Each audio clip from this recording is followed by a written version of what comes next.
Développer l'accès aux ressources, préserver les ressources disponibles et les renouveler, chez Veolia, c'est notre vocation.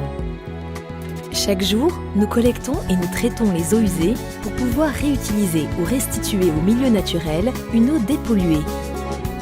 Un coup d'œil pour comprendre. Les eaux usées, des eaux rejetées après leur utilisation par les activités domestiques, industrielles et agricoles, arrivent à la station d'épuration par un réseau de canalisation.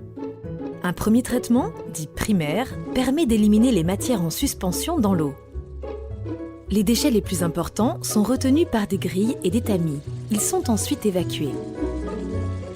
Puis, le sable et les graviers se déposent au fond d'un bassin, tandis que les huiles et les graisses remontent à la surface grâce à de petites bulles d'air. Ces huiles sont collectées et peuvent être éliminées biologiquement. Un coagulant est ensuite ajouté à l'eau.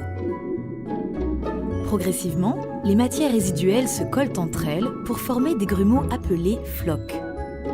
Sous l'effet de la gravité, ces flocs tombent au fond d'un vaste bassin de décantation, puis sont évacués.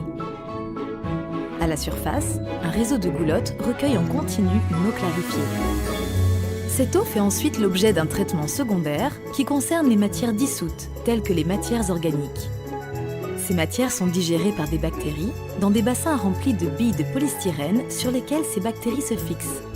Les bactéries mortes et les matières résiduelles forment alors des boues qui sont régulièrement extraites pour être à leur tour traitées.